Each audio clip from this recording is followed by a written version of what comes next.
लोकशाहीचा बुलंद आवाज, रिपब्लिकन वार्ता महाराष्ट्र। विझोरा ग्रामपंचायतीच्या श्रमदानातून वनराई बंधाऱ्याचे काम पूर्ण, गावाच्या जलसंधारणाला नवी दिशा। भोकरदन तालुक्यातील विझोरा गावात ग्रामपंचायतीच्या पुढाकाराने आणि ग्रामस्थांच्या उत्स्फूर्त सहभागातून वनराई बंधाऱ्याचे काम यशस्वीपणे पूर्ण करण्यात आले आहे। या उपक्रमामुळे गावातील जलसंधारण क्षमतेत मोठी वाढ होणार असून शेती आणि पिण्याच्या पाण्यासाठी दीर्घकालीन फायदा होणार आहे।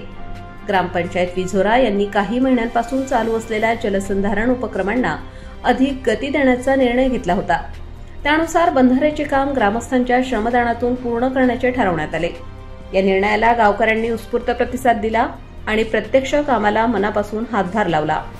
या कामात सरपंच आशाबाई अरुण सपकाळ, उपसरपंच सौ शोभाबाई सुभाषराव गावंडे, ग्रामपंचायत अधिकारी डी.एस. खरात, जिल्हा परिषद शाळेचे मुख्याध्यापक शिंगणे सर, ग्रामपंचायतीचे कर्मचारी व गावातील युवकांनी नेतृत्वाची भूमिका निभावली।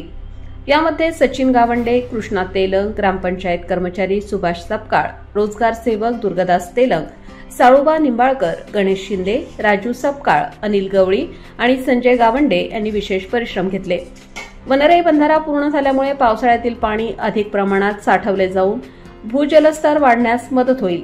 त्यामुळे शेतीसाठी उपलब्ध पाण्याचा तुटवडा कमी होण्यास मदत होणार असून गावातील विहिरी, बोरवेल्स यांना त्याचा थेट फायदा मिळेल। जलसंधारण मजबूत झाल्यास भविष्यातील दुष्काळी परिस्थितींवर मात करण्यासही हे प्रकल्प उपयुक्त ठरणार आहेत।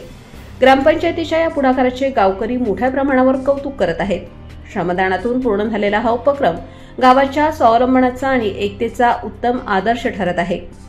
लोकशाहीचा बुलंद आवाज, रिपब्लिकन वार्ता महाराष्ट्रासाठी प्रतिनिधी Raju Shah, Bhokardan, Jalna. Subscribe now and press the bell icon. Never miss an update.